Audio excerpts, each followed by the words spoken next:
अस्सलाम वालेकुम स्टूडेंट्स। मैं वसीला सज्जाद और आज आपका पहला केमिस्ट्री का लेक्चर है। ठीक है, तो स्टार्टिंग लेते हैं हम लोग एटम से।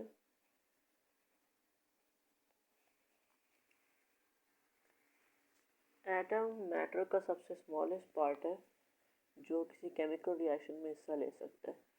जो कि इस एटम से छोटी हुई इलेक्ट्रॉन प्रोटॉन्स वो केमिकल रिएक्शन में हिस्सा नहीं ले सकते। ठीक है, इसलिए एटम से स्मॉलेस्ट पार्ट है जो केमिकल रिएक्शन में हिस्सा ले सकते हैं। ठीक है, एटम्स की डिस्कवरी में बहुत टाइम लगा था, कई 100 साल लगे एटम्स को फाइनली जिस स्टेज पे आज हम लोग खड़े हैं, जिस डेफिनेशन एटम के हम आज पढ़ते हैं, उस तक पहुंचने के लिए बहुत टाइम लगा था। ग्रीक फिलोसोफर्स ने कोशिश की थी, वो कामयाब नहीं हुए थे। फिर उसके बाद और लोग आए, उन्होंने कोशिश की, वो कामयाब नहीं हुए। लेकिन 17वीं सेंचुरी में एक स्टडी की गई थी जिससे ये रिजल्ट निकाला गया कि मैटर जो है वो छोटे छोटे चीज़ों से मिलके बना हुआ है। ठीक है, हमने डिस्कवर किया कि मैटर में ना, अगर एक ऐसा सब्सटेंस, इंडिविजुअल सब्सटेंस की एक स्पेसिफिक प्रॉपर्टी है, उसको नाम दे दिया एलिमेंट का। हमने ये डिस्कवर किया कि जब डिफरेंट एलिमेंट्स को कंबाइन किया जाता है तो कंपाउंड बनता है, और फिर उस कंपाउंड को आप उन एलिमेंट से ब्रेक डाउन भी कर सकते हैं। ठीक है, तो इस चीज़ पे जब आगे रिसर्च की गई, ठीक है, 1808 1808 में जॉन डाल्टन ने ये डिस्कवर किया था कि मैटर जो है वो कंजर्व रहता है। ठीक है, और एक स्पेसिफिक डेफिनेट प्रोपोर्शन में कंजर्व रहता है। इस डिस्कवरी से उसने ये रिजल्ट फाइंड किया कि अगर मैटर डेफिनेट प्रोपोर्शंस में रहता है तो यकीनन इसमें ना कोई स्मॉलेस्ट पार्ट होगा कि उस पार्ट के प्रोपोर्शंस पाए जाएं मैटर में। तो इस चीज़ को उसने नाम दिया एटम का। अब जो ये वर्ड है एटम, ये हमारे पास आया है एक ग्रीक वर्ड है एक आटोमोस। इसका मतलब होता है वेरी स्मॉल। ठीक है,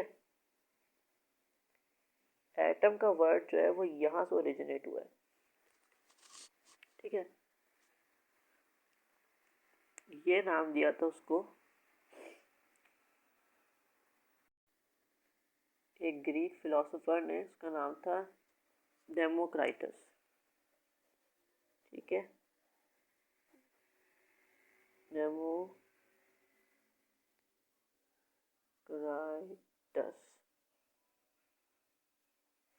460 to 370 BC। ठीक है, इस एरा के दौरान इस बंदे ने नाम दिया था एक स्मॉल पार्टिकल को एटम। ये था ग्रीक फिलोसोफर। ठीक है, इसका कॉन्सेप्ट ये था कि अगर हम मैटर को स्मॉल हिस्सों में तोड़ते रहें तो एक ऐसा हिस्सा आएगा कि जिसका मज़ीद नहीं तोड़ सकते, वो स्मॉलेस्ट यूनिट होगा। और उस स्मॉलेस्ट यूनिट का नाम इससे रखा था एटम। ठीक है, तो वापस आते हैं जॉन डाल्टन पे। उसने जो है वो जब लॉ ऑफ मैटर डिस्कवर किया था और law of definite proportion discover किया था, और उसके बेस पे उसने डेवलप की थी एक एटॉमिक थ्योरी। और ये एटॉमिक थ्योरी आपको एक्सप्लेन करती थी, शुरू में इसने एटॉमिक थ्योरी डेवलप की थी जो एक्सप्लेन करती थी एटम को। ठीक है, इसका जो मेन पोस्टुलेट था इस एटॉमिक थ्योरी का वो ये था कि मैटर जो है वो डिफरेंट टाइप के एटम से मिलके बना हुआ होता है, और डिफरेंट टाइप के एटम्स की डिफरेंट प्रॉपर्टीज होती हैं। ठीक है, और वहाँ से जो है वो ये डेफिनेशन निकली थी एटम की कि वो स्मॉलेस्ट पार्टिकल है मैटर का जिसमें एक केमिकल रिएक्शन करने की काबिलियत होती है। ठीक है, अब आगे बढ़ते हैं हम।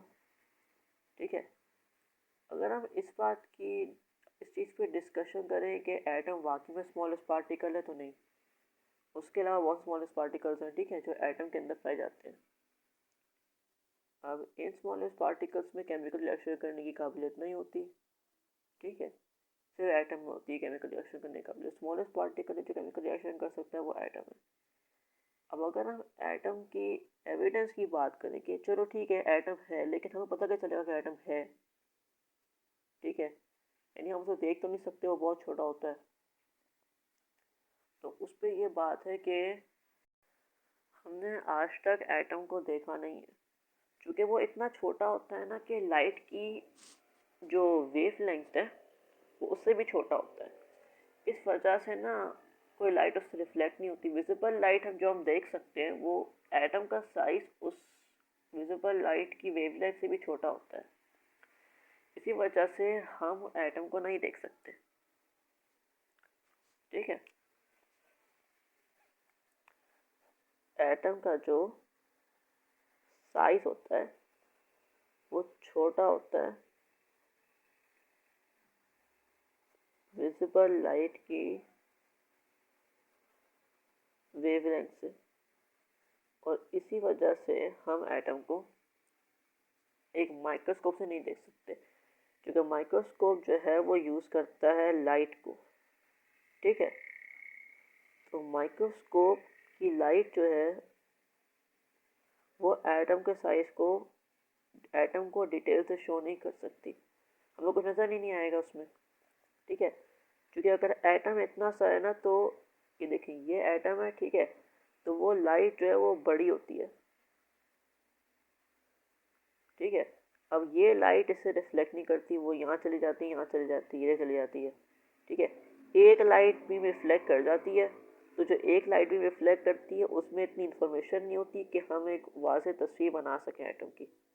ठीक है, इसमें अगर आपके पास एक बैक्टीरिया है ना, ठीक है, तो इससे जो लाइट रिफ्लेक्ट करती है तो वो बहुत अच्छी इमेज बनाती है, डिटेल इमेज बनती है हमारे पास, डिटेल इमेज बैक्टीरिया की।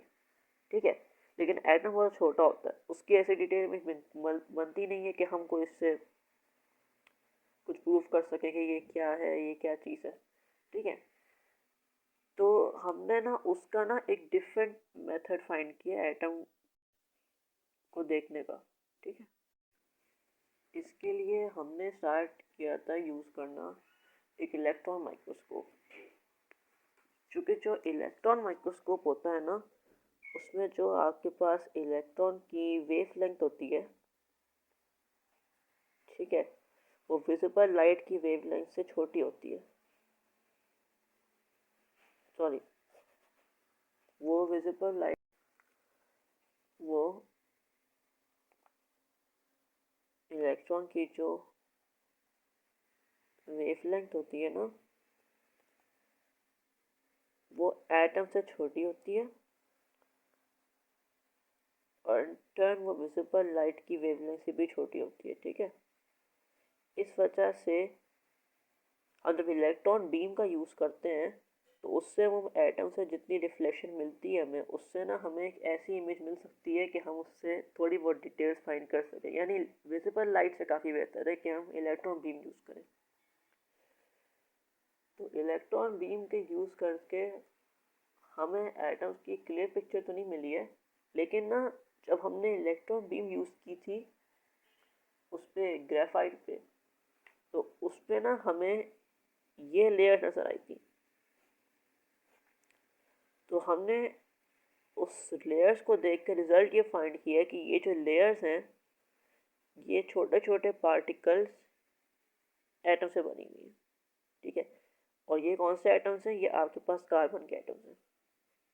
ठीक है, ग्रेफाइट की लेयर्स बनी हुई है कार्बन के एटम से। अब ये जो इसको देखने के लिए जो हमें माइक्रोस्कोपिक स्ट्रेंथ चाहिए ना, वो है 15 मिलियन की। यानी 15 मिलियन टाइम्स मैग्नीफाई कर कर हमें ये इमेज मिलती है। अभी भी हमें एटम वास्तविक तौर पर दिखाई नहीं दे रहा, ठीक है, लेकिन हम ये जानते हैं कि ये लेयर किसी चीज़ की बनी होंगी और वो चीज़ जो है वो एटम्स है, ठीक है। एटम का साइज अगर आप देखें ना, उसका डायमीटर कहना चाहिए। एटम का डायमीटर जो है वो होता है आपके पास एवरेज 0.2 नैनोमीटर्स, यानी कि 2 मल्टीप्लाई बाय 10 की पावर -10 मीटर्स, ऐसा यूनिट में, ठीक है। एटम का मास होता है आपके पास 10 की पावर -27 से लेके 10 की पावर -25 किलोग्राम्स तक, ठीक है। इसके लिए एक और यूनिट होता है जो ज़्यादा कॉमन यूनिट है, AMU, एटॉमिक मास यूनिट, ठीक है।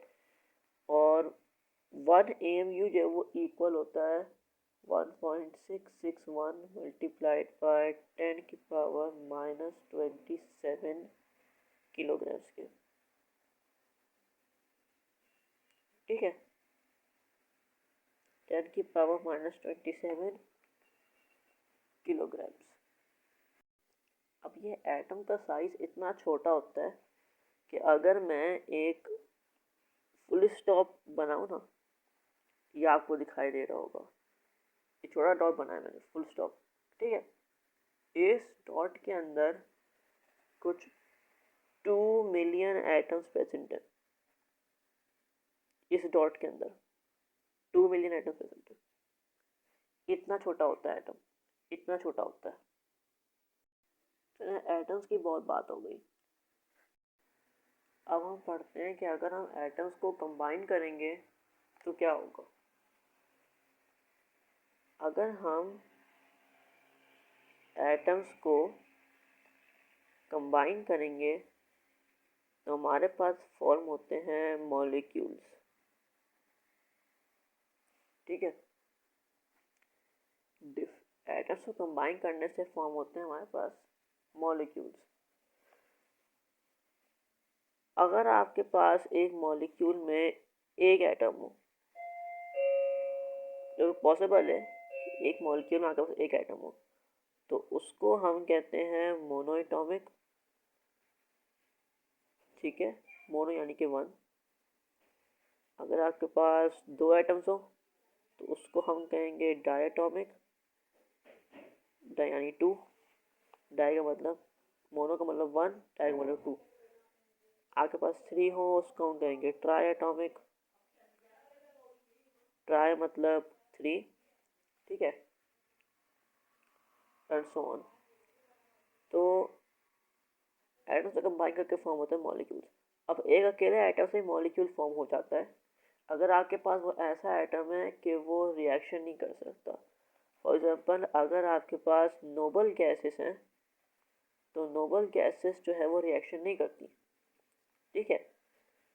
इसी वजह से नोबल गैस के एटम्स को भी ना हम सेपरेट मॉलिक्यूल्स कंसिडर करते हैं क्योंकि उसका बिहेवियर मॉलिक्यूल जैसा है, ठीक है। जैसे अगर आप एक H2O का मॉलिक्यूल है ना आपके पास वाटर का, है ना, तो ये एक दूसरे H2O के मॉलिक्यूल के साथ रिएक्शन नहीं करता, ठीक है। इसी तरीके से अगर आपके पास एक हीलियम का एटम है तो वो दूसरे हीलियम के एटम के साथ रिएक्शन नहीं करता।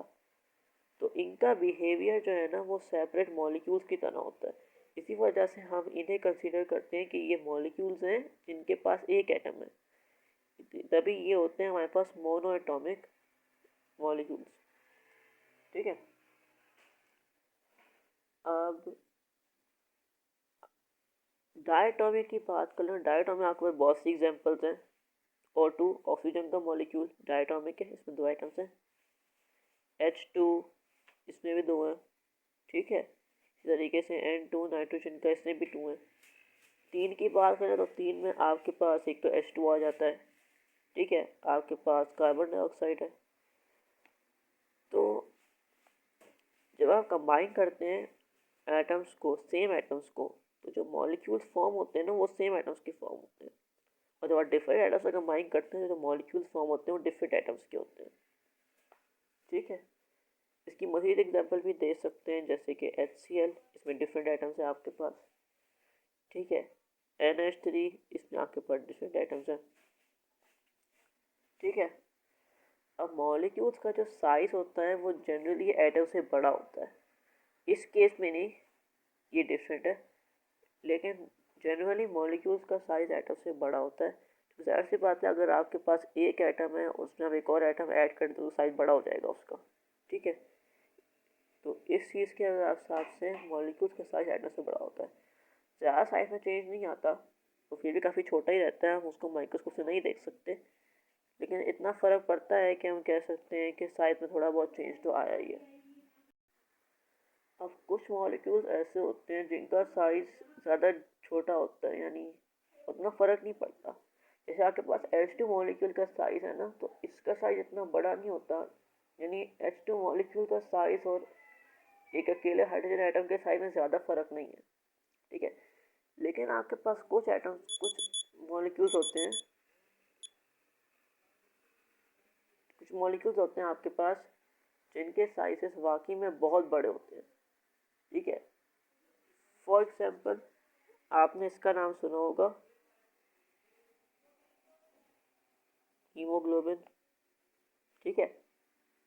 ये होता है आपके ब्लड में, ठीक है, हीमोग्लोबिन। इस एटम का साइज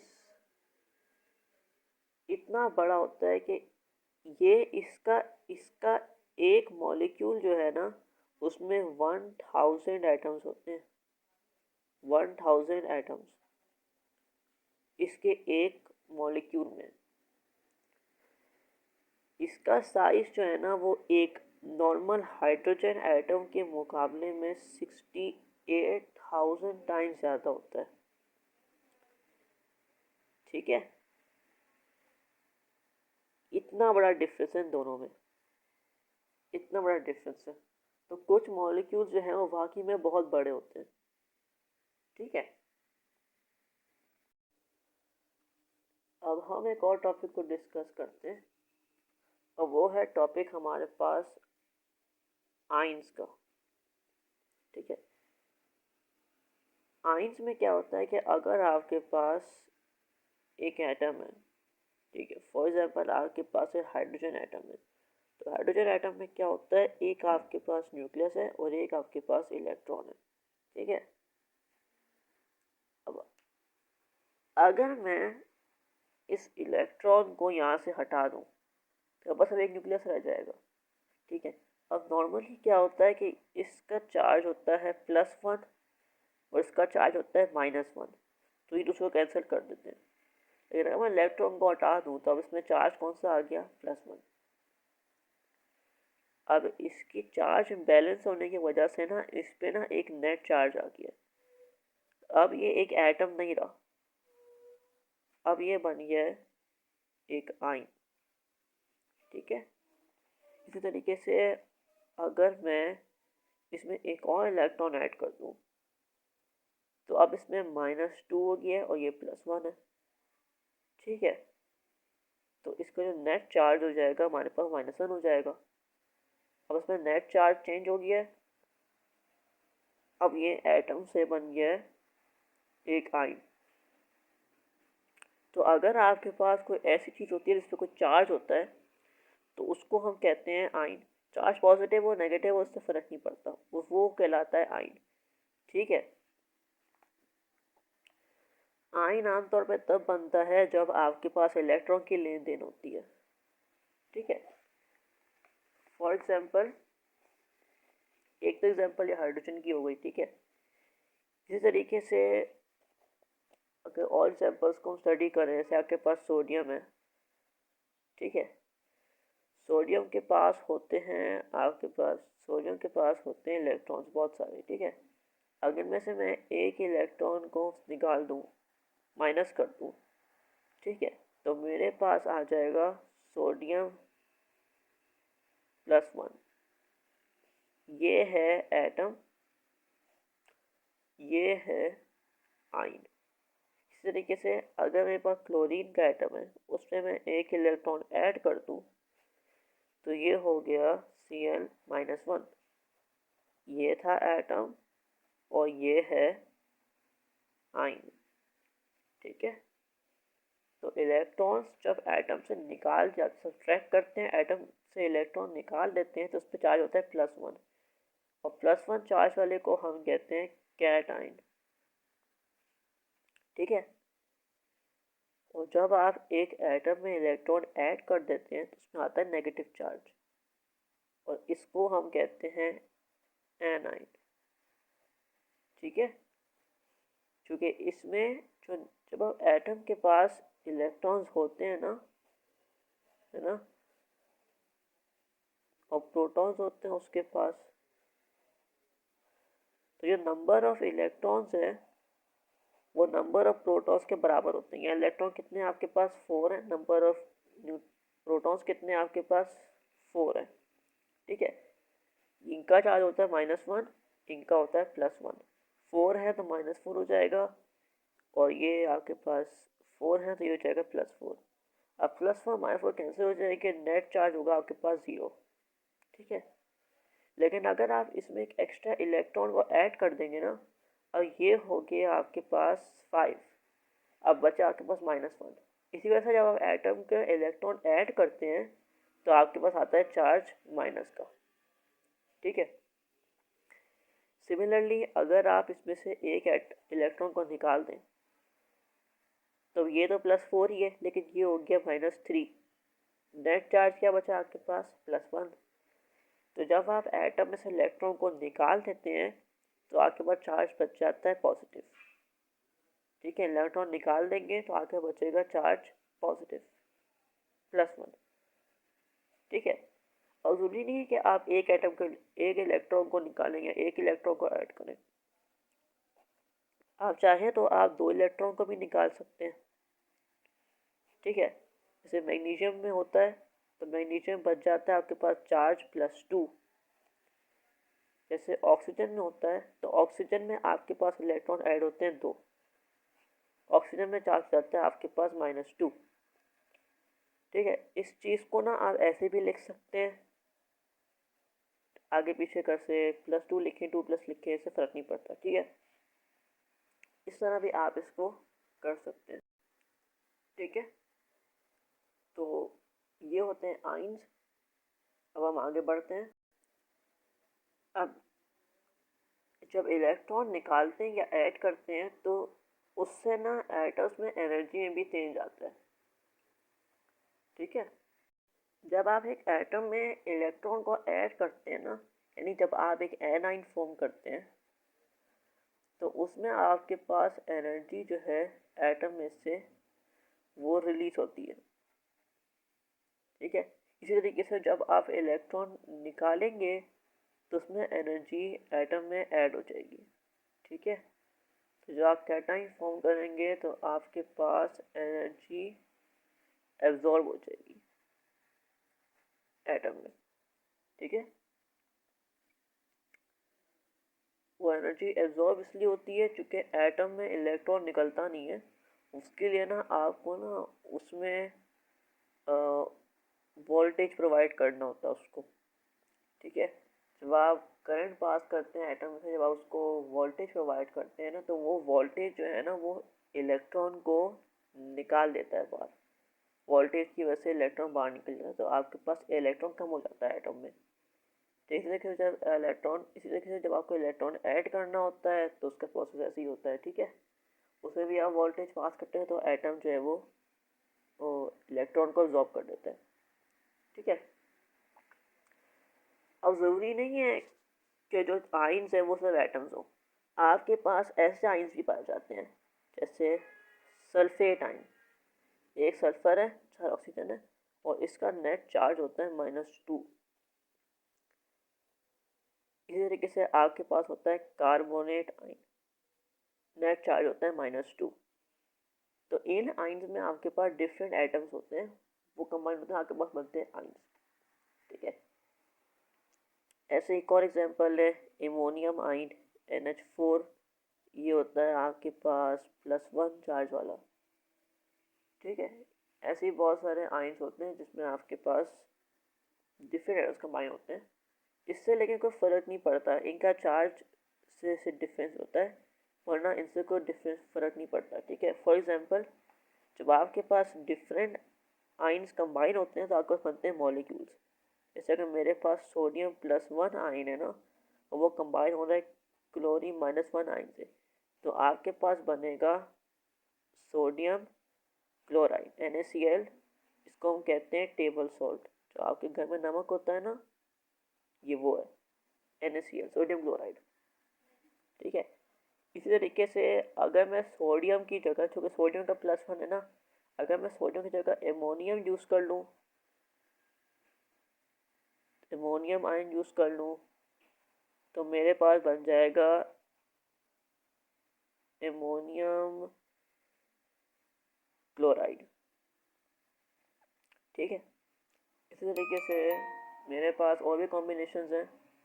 ठीक है, जैसे कि अगर मैं मैग्नीशियम यूज़ कर लूँ, ठीक है, यहाँ पे 2 क्लोरीन यूज़ कर लूँ मैं चार्ज बैलेंस करने के लिए, क्योंकि यहाँ पे +2 है तो यहाँ पे -2 होना चाहिए, तो ये मैंने मल्टीप्लाई किया 2 से उसको।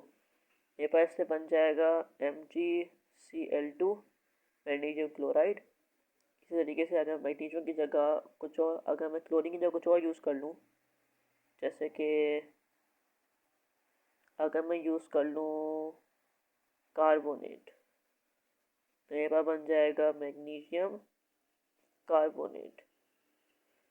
ठीक है, इस तरीके से हमारे पास एटम्स कंबाइन होते हैं, और मॉलिक एटम्स कंबाइन, चार्जेस कंबाइन होते हैं, आइंस कंबाइन होते हैं आपस फॉर्म करने के लिए बड़े बड़े मॉलिक्यूल्स। ठीक है,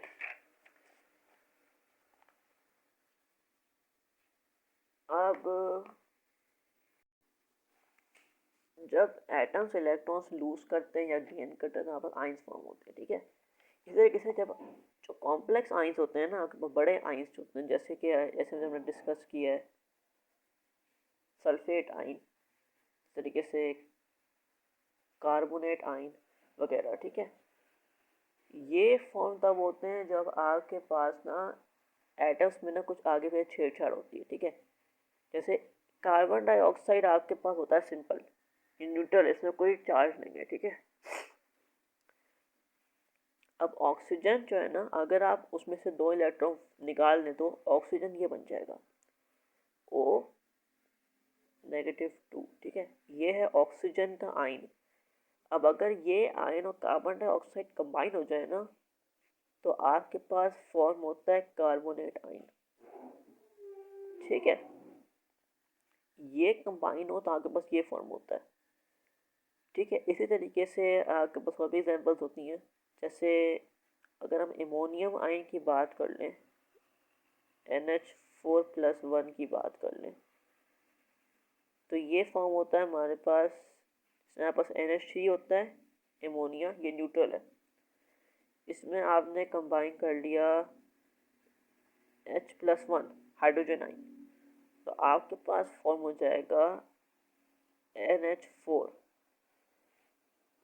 अमोनियम आयन। ठीक है, इस तरीके से ये आयन्स फॉर्म होते हैं। अब एक और बात हम डिस्कस कर लेते हैं कि अगर आपके पास एक मॉलिक्यूल है और वो एक मॉलिक्यूल इलेक्ट्रॉन लूज या गेन कर लेता है, तो आपके पास उस मॉलिक्यूलर आयन फॉर्म हो जाता है। ठीक है, फॉर एग्जांपल मेरे पास है, जैसे ये है मीथेन। ठीक है, अगर मीथेन में से मैं एक इलेक्ट्रॉन निकाल लूँ, तो ये बन जाएगा आपके पास मीथेन का आयन। अब ये जो मीथेन का आयन है, ये कहलाता है एक मॉलिक्यूलर आयन। क्योंकि हमने मॉलिक्यूल में से इलेक्ट्रॉन निकाल लिया है, तो ये बन गया आपके पास मॉलिक्यूलर आयन। ठीक है, अब आपके पास जो पॉजिटिव मॉलिक्यूलर आयन्स होते हैं ना, या इनका एक और नाम होता है कैटोनिक मॉलिक्यूलर आयन्स। कैटोनिक का मतलब है कि ये पॉजिटिव है। ठीक है, पॉजिटिव मॉलिक्यूलर आयन्स जो है आपके पास, वो ज़्यादा अबंडेंट होते हैं, वो ज़्यादा कॉमन होते हैं। वो कॉमन इसलिए होते हैं कि उनको फॉर्म करना आसान होता है। ठीक है, इनको फॉर्म इस तरीके से किया जाता है कि अगर आप एक इलेक्ट्रॉन बीम अगर आप इसको फायर करें ना एक मॉलिक्यूल में से, तो वो मॉलिक्यूल जो है ना वो इलेक्ट्रॉन्स को लूज कर देता है, क्योंकि ये इलेक्ट्रॉन बीम जो है ना वो इसके अपने इलेक्ट्रॉन्स को पुश करके बाहर निकाल देती है। तो आपके पास बन जाता है एक आयन, मॉलिक्यूलर आयन। ठीक है, यही काम आप और तरीके से भी कर सकते हैं। फॉर एग्जांपल यही काम आप कर सकते हैं एक्सरे पास करने से। एक्सरेज जो है ना वो इनके इलेक्ट्रॉन्स को निकाल देती हैं, आपके पास ये बन जाता है। ठीक है, तो अगर हम इसको आगे स्टडी करें तो उससे हमें समझ में आता है कि ये बीम्स फायर करने से ना हमें इनके एटॉमिक स्ट्रक्चर के भी इंफॉर्मेशन मिल जाती है। ठीक है, अब हम बढ़ते हैं अपने नेक्स्ट टॉपिक पे, जो कि है आपके पास एटॉमिक मास। ठीक है, अब एटॉमिक मास जो है ना उसका मतलब होता है कि एक एटम में कितना मास है, एक एटम का कितना कितना कह रहे हैं कि कितना उसका वेट है। ठीक है, इसका यूनिट तो हमें पता है पहले से, AMU एटॉमिक मास यूनिट। ठीक है, अब ये एटॉमिक मास यूनिट है, इसमें हम ना इस चीज़ को डिस्कस करते हैं। आपके पास ना एटम्स में ना सब एटॉमिक पार्टिकल्स होते हैं। ठीक है, जैसे आपके पास हाइड्रोजन है, उसमें आपके पास होता है एक प्रोटॉन। ठीक है, वो होता है आपके पास उसमें एक इलेक्ट्रॉन। ठीक है, तो जो एटॉमिक मास है ना वो होगा इन दोनों का मास। ठीक है, हाइड्रोजन का एटॉमिक मास होता है आपके पास 1.008 AMU, जिसको ना हम राउंड ऑफ करके 1 AMU लिखते हैं। ठीक है, इस तरीके से आपके पास और आइटम्स का होता है। फॉर एग्जांपल आपके पास कार्बन का होता है 12, ऑक्सीजन का होता है आपके पास 16। अगर आप इन ये एटॉमिक मास फाइंड करने का बेस सिंपल तरीका क्या है कि आप जितने भी नंबर ऑफ न्यूक्लियॉन्स है ना, न्यूक्लियॉन्स यानी वो सब कुछ जो पाया जाता है न्यूक्लियस में, यानी आप नंबर ऑफ प्रोटॉन्स और नंबर ऑफ न्यूट्रॉन्स को ऐड करने से आपके पास आ जाएगा नंबर ऑफ न्यूक्लियॉन्स। जैसे कि अगर कार्बन की बात कर ले तो कार्बन में आपके पास होते हैं 6 प्रोटॉन्स होते हैं आपके पास, और आपके पास होते हैं 6 न्यूट्रॉन्स।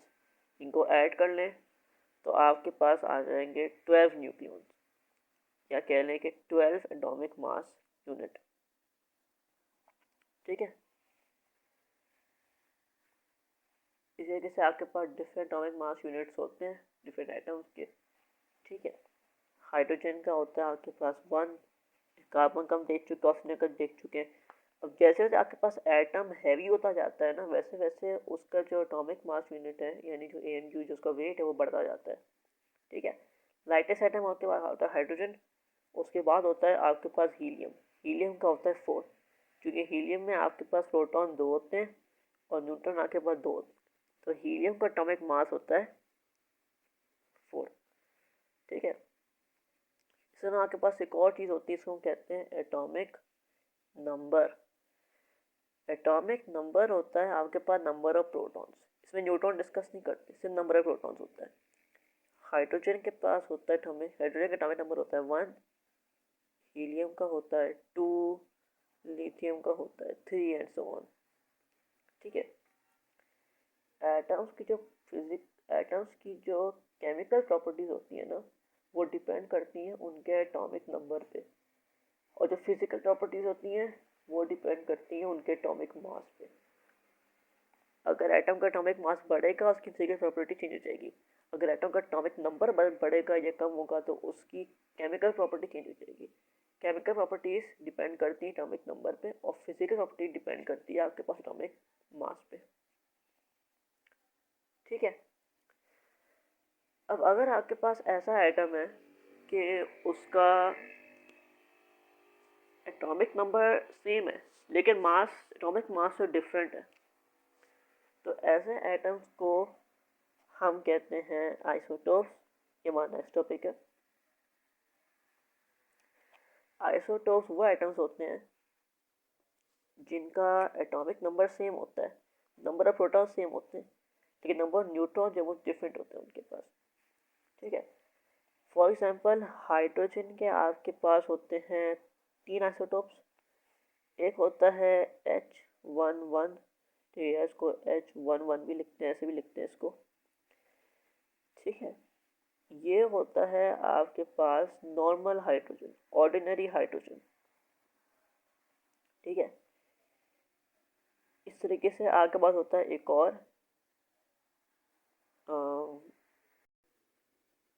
H1 and 2, इसको हम कहते हैं, इसको हम ऐसे भी जाहिर करते हैं D से, ठीक है, D1 and 2, या इसको आप इस तरह भी लिख सकते हैं, इस तरह भी लिख सकते हैं। इसका नाम होता है ड्यूटीरियम। ड्यूटीरियम इस तरीके से जो हाइड्रोजन का प्राइमरी आइसोटोप है ये होता है प्रोटियम। ठीक है, इसका एक और नाम होता है, वो होता है ऑर्डिनरी हाइड्रोजन। ठीक है, ये हमारे पास कॉमन टाइप का हाइड्रोजन होता है, ये वो हाइड्रोजन है जो आपके पास हर जगह पाया जाता है, जो आपके पास नॉर्मल वाटर घर में यूज़ करते हैं उसमें ये हाइड्रोजन होता है। और ड्यूटीरियम जो है ना उसमें आपके पास होता है एक प्रोटॉन और एक होता है न्यूट्रॉन आपके पास, और होता है एक इलेक्ट्रॉन। अब इसका जो एटॉमिक नंबर है ना वो सेम है, नंबर ऑफ प्रोटॉन सेम है, लेकिन जो मास नंबर है दो डबल हो गया है। जो कि मास नंबर का number of nucleons, number of proton आपके पास 1 है, ठीक है, और नंबर न्यूट्रॉन भी 1 है, और मास नंबर हो गया इसके पास 2, तभी हमने यहाँ पे लिखा है 2। जो ऊपर लिखा होता है ये होता है आपके पास मास नंबर और ये होता है atomic number. Atomic number same है, मास नंबर चेंज हो गया। इसको हम कहते हैं हैवी हाइड्रोजन, क्योंकि इसका मास ज़्यादा होता है तभी इसको कहते हैं हैवी हाइड्रोजन। इसके आपके पास एक और होता है ट्राइटियम, ये होता है आपके पास H1 and 3। ठीक है, या इसको T से भी ज़ाहिर करते हैं तो T1 and 3 कर लें, या इसको इस तरह भी लिख सकते हैं। ठीक है, ये होता है आपके पास एक प्रोटॉन और 2 न्यूट्रॉन वाला, ये कहलाता है आपके पास रेडियो एक्टिव हाइड्रोजन। ठीक है, रेडियो एक्टिव हाइड्रोजन ये बहुत कम पाया जाता है, ये इतना कम है कि इसको ना आप इसको फॉर्म करना बहुत मुश्किल है, क्योंकि जब आप इन न्यूट्रॉन्स को ऐड करते हैं ना एटम में, तो उसके लिए आपके पास बहुत ज़्यादा एनर्जी चाहिए होती है आपको। एक न्यूट्रॉन को ना एक एटम में ऐड करने के लिए एनर्जी बहुत चाहिए होती है आपको, जैसे इलेक्ट्रॉन को ऐड करने की चाहिए होती है एनर्जी, उस तरीके से न्यूट्रॉन्स को ऐड करने के लिए आपको बहुत एनर्जी चाहिए होती है। अभी जो एक्स्ट्रा एनर्जी चाहिए होती है ना आपको, ये आमतौर पे ना अवेलेबल नहीं होती, नेचर में नेचुरली एनर्जी अवेलेबल नहीं होती है। ठीक है, कुछ कंडीशन अवेलेबल होती है या हम इंसान खुद एक्सपेरिमेंट करके उस एनर्जी को प्रोवाइड कर देते हैं, तो उस पर आपके पास हो जाता है ट्राइटियम। लेकिन ट्राइटियम रेडियो एक्टिव है, जो ये डिके होकर ख़त्म हो जाता है, इसलिए ट्राइटियम जो है ना उसको फाइंड करना बहुत मुश्किल होता है, ये बहुत रेयरली मिलता है। ठीक है, अब इन सब में आप थोड़ा डिटेल में बात कर लेते हैं। प्रोटियम जो है ना वो आपके पास हाइड्रोजन कहलाता है, इसमें आपके पास एक प्रोटॉन होता है एक इलेक्ट्रॉन होता है। ठीक है, सबसे सिंपल फॉर्म है हाइड्रोजन की और सबसे अबंडेंट है। ठीक है, 99% हाइड्रोजन जो आपको दिखाई देता है ना वो प्रोटियम है। ठीक है, फर्दर बात करें ड्यूटेरियम की, तो ड्यूटेरियम में आपके पास कहलाता है हैवी हाइड्रोजन। इसमें आपके पास एक प्रोटॉन होता है एक न्यूट्रॉन होता है एक इलेक्ट्रॉन होता है, जो तीनों चीज़ें एक एक होती हैं। ठीक है। इसमें आपके पास जो सब एटॉमिक पार्टिकल्स का रेशियो है ना, proton to neutron to electron का रेशियो जो है ना आपके पास प्रोटियम के लिए, वो होता है आपके पास 1:0:1। ड्यूटेरियम के लिए आपके पास होता है 1:1:1। ठीक है। रिप्रेजेंट इसको डी से भी कर सकते हैं, इसको आप पी से रिप्रेजेंट नहीं करते क्योंकि पी का सिंबल फॉस्फोरस के लिए होता है, इसमें कंफ्यूज मत होइएगा। प्रोटियम को रिप्रेजेंट करते हैं एच के साथ। ड्यूटेरियम को आप एच से भी कर सकते हैं और डी से भी कर सकते हैं। ठीक है। याद रखिए कि जो ऊपर नंबर होता है ये होता है एटॉमिक मास, ये होता है एटॉमिक नंबर आप। ठीक है। प्रोटियम का जो अगर यूसेज की बात करें ना, है ना, तो ये तो आपके पास नॉर्मल हाइड्रोजन है। जो भी आप हाइड्रोजन यूज़ करते हैं ना, फॉर एग्जाम्पल अगर आपको एमोनिया बनाना है तो आप प्रोटीन यूज़ करेंगे। पानी है उसमें प्रोटीन यूज़ होता है। ठीक है। अगर कोई एसिड बनाना है आपके पास, उसके लिए प्रोटीन यूज़ करेंगे। अबंडेंट होता है, कॉमनली प्रोटीन यूज़ करते हैं कामों के लिए, क्योंकि केमिकल प्रॉपर्टी सेम होती है ना तीनों की, तो इसीलिए जो इन चीज़ों का जब इस्तेमाल करते हैं ना, तो वो केमिकल प्रॉपर्टी की वजह से करते हैं। ठीक है। तो केमिकल प्रॉपर्टी सेम होने की वजह से जो सबसे कॉमनली अवेलेबल है, सस्ता है, मिल जाता है आराम से, प्रोटीन में, तो प्रोटीन यूज़ किया जाता है। ठीक है। ड्यूटेरियम आपके पास हैवी हाइड्रोजन है, इससे जो आपके पास कंपाउंड बनता है ना बहुत काम का, वो होता है आपके पास हैवी वाटर। इसको इस तरह में लिखते हैं D2O से, ड्यूटेरियम हाइड्रोक्साइड D2O। इस तरह H2O लिखते हैं ना, यहाँ प्रोटियम यूज़ होता है, यहाँ यूज़ होता है ड्यूटेरियम। और ड्यूटेरियम यूज़ करने की वजह से ना इसका मास इससे ज़्यादा होता है। इसका जो टोटल एटॉमिक, इसका टोटल जो मास होता है ना, इसका जो मॉलिक्यूलर मास है, मॉलिक्यूलर मास, एटॉमिक मास होता है एक एटम का, मॉलिक्यूलर मास होता है पूरे मॉलिक्यूल का। इसका मॉलिक्यूलर मास कैलकुलेट कर लेते हैं। ऑक्सीजन का होता है 16 प्लस करते हैं हाइड्रोजन का होता है 1, 2 लगा हो तो मल्टीप्लाई बाय 2, ये हो गया आपके पास 16 + 2 हो गया 18 AMU। ठीक है। मॉलिक्यूलर मास को भी सेम यूनिट से रिप्रेजेंट करते हैं AMU से। ठीक है।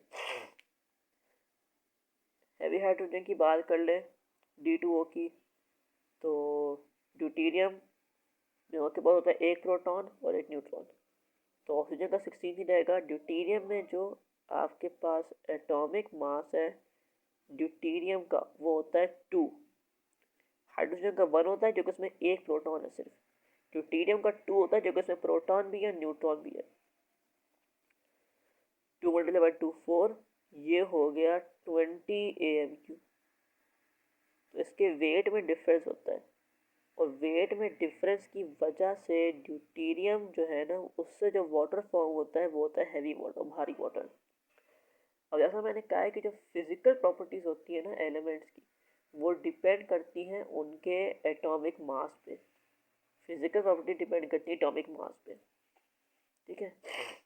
एटॉमिक मास डिफरेंट होने की वजह से ड्यूटेरियम की फिजिकल प्रॉपर्टी डिफरेंट होती है हाइड्रोजन से, और इसी वजह से हैवी वाटर की जो फिजिकल प्रॉपर्टीज है वो डिफरेंट होती है नॉर्मल वाटर से। तो बहुत से काम ऐसे हो जिसमें आप हैवी वाटर यूज़ करते हैं बजाय नॉर्मल वाटर के। फॉर एग्जांपल, आपके पास न्यूक्लियर रिएक्टर्स में जो मॉडरेटर होता है न्यूट्रॉन्स के लिए, वो होता है हैवी वाटर। नॉर्मल वाटर वहाँ यूज़ नहीं करते, क्योंकि नॉर्मल वाटर के पास वो प्रॉपर्टीज़ नहीं है जो इसके पास है, क्योंकि ये भारी होता है ना ज़्यादा, तो ये ज़्यादा काम आता है वहाँ पर, वेट की वजह से ये ज़्यादा काम आता है वहाँ पे बजाय नॉर्मल वाटर के। ठीक है। आगे बढ़ते हैं हम ट्राइटियम की तरफ।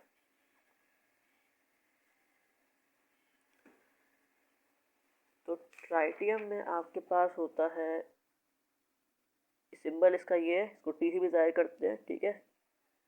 H1N3 या T1N3। ठीक है। एटॉमिक मास है इसका, एटॉमिक नंबर है इसका। ट्राइटियम में आपके पास एक प्रोटॉन होता है, 2 न्यूट्रॉन होते हैं और 1 इलेक्ट्रॉन होता है।